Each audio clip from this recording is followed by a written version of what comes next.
Hi, this is Nick here at Only Fabs, and I wanted to share my pre-release stories with you guys. Now, I picked out the tokens just to help my story.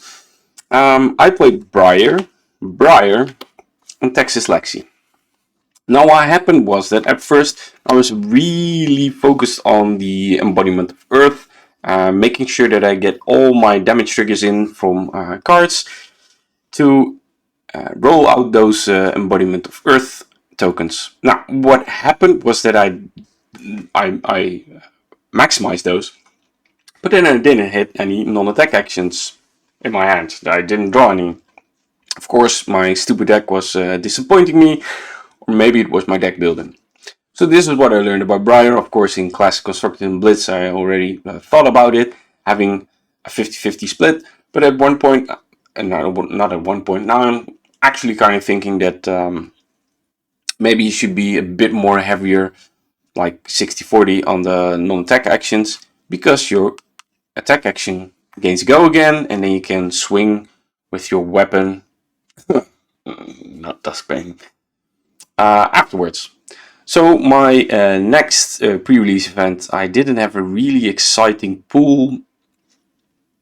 What happened was that I took with Briar. I had some experiences. I saw my opponent doing some useful stuff with it. Actually playing out a double emulate just to give an attack go again, and then using Rosetta and actually maximizing that arcane damage.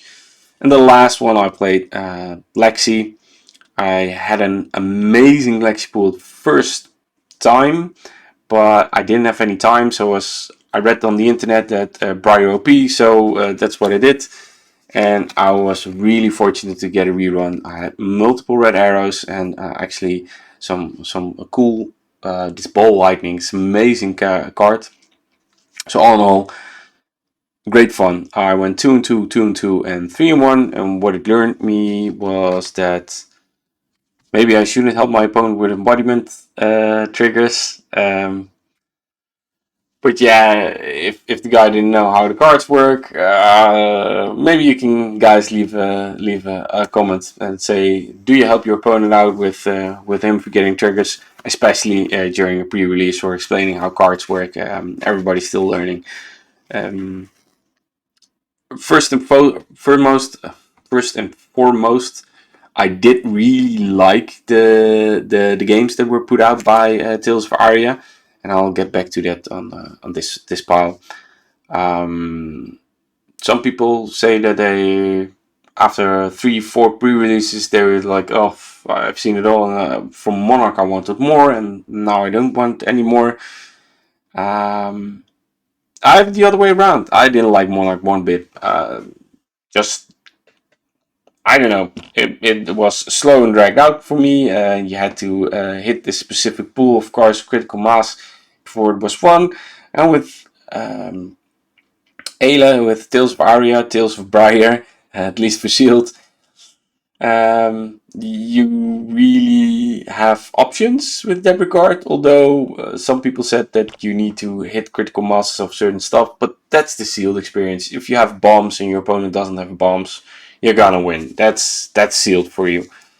The reason why I picked these three out here is not just because they're beautiful, but mostly as a shout out to the Dobbelsteen store in the Netherlands, who said, "Well, I have so much of these, I'm gonna give you one of each." Um, Loved it. Did make for some OP deck building, as everybody had two non-attack actions that were relevant, but still, major shout out and thanks to you for that, Rob. Thumbs up. My Coldfoil loot was the Ragamuffin hat, and I do look at this art, man. Of course, the Coldfoil, really cool, but mostly the art. And actually, I heard from the Creators Hub heard it on the Creators Hub that you actually need to pay upwards of 300 euros for this quality of art if you want to commission it. So yeah, they have a large, a really large art budget at Flesh and Blood. And I do want to say, James, if you're watching this, I know you love my channel. Keep up the great art. Keep that up. My additional loot. It's Flash Freeze. So amazing. And these two were in my first pool, and I had 6, 7 red arrows, and I didn't play it. Even some cool ice cards, but hey, there was traffic, and I just I listened to the internet, right? They said Briar OP, so I played Briar. But oh man, look at the foiling. These lightning cards are so cool. I'll get it up, show it off. And actually, with regard to, I'll speak to it in a bit, but don't buy the FOMO. Oh man, so cool.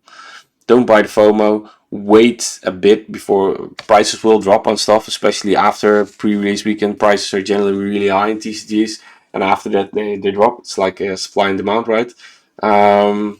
Especially with the legendaries. If you do want to buy because you just so anxious to buy, I think you can't really go wrong with foil majestics. Come on, camera. So yeah, I hit 2 of these. That's also kind of the reason that I played prior, but I didn't have enough lightning to get the go against. But yeah, I was really fond of the additional damage triggers and getting the embodiment tokens. So I valued that one a bit too high. Oh. Yeah. Never tried the Oakenold old him. Just yeah, I don't know. Maybe it would have been good. Maybe it wasn't. I played Ice Storm. Never fused it. Just played for the buff. Was pretty good. So that was with regarding to the loot. What did I like from the limited experience? And I put the electrifying top. And this was also just a lesson that I wanted to share. I saw everybody always Arsenal and playing from Arsenal. And I was a bit trigger happy because I wanted to have these triggers to get the embodiment of Earth tokens rocking, which I stated earlier.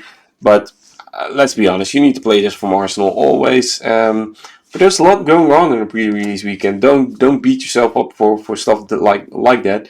We're all learning players.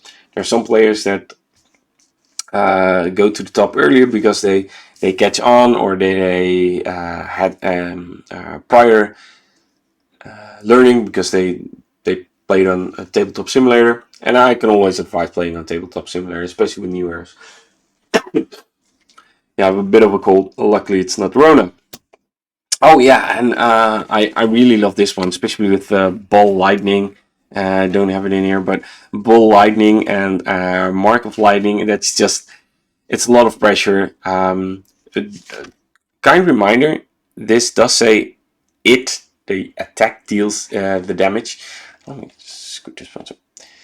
The attack deals the damage, but what actually happens is that on hit only triggers if the card doesn't deal damage during or it has a higher power than there is blockage, so more yellow arrows and less gray shields.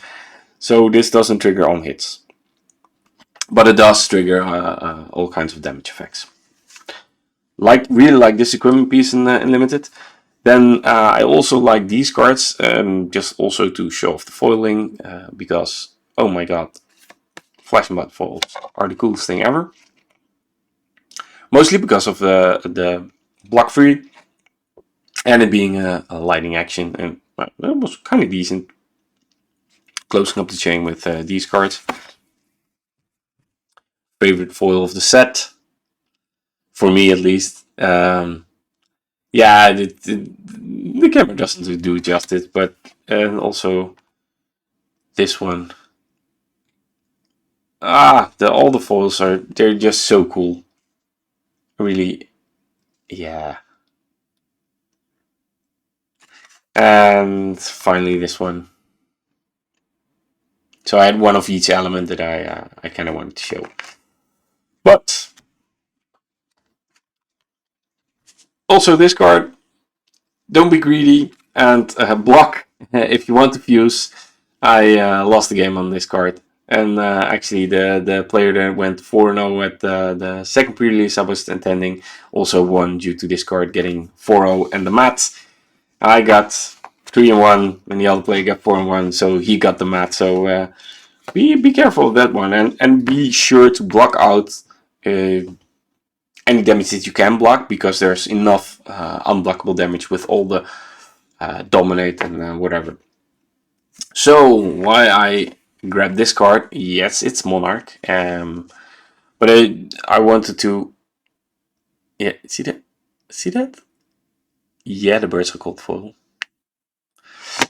So why have this card lying around here? Because I wanted to say something about, is Flesh and Blood expensive? Well, you know what's expensive? Buying cardboard you don't use, especially if it's at the height of the FOMO point. So this card is a sweet ass reminder for me that I don't play Prism. I don't really like it, but I needed to have it because I have a Coldfoil library, and then that one I opened I didn't buy, and now I needed to at least have this one Coldfoil.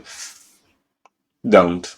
Just find that deck that meshes with you really well. I'm sharing this experience because it was pretty expensive, and if you play a lot with it, then it's not so expensive because you at least have the experience. And now I have a cool story to tell you that don't buy the hype. Wait for the price to cool down, and especially wait for you to have fun with the deck. Speaking of fun, that's the elephant in the room.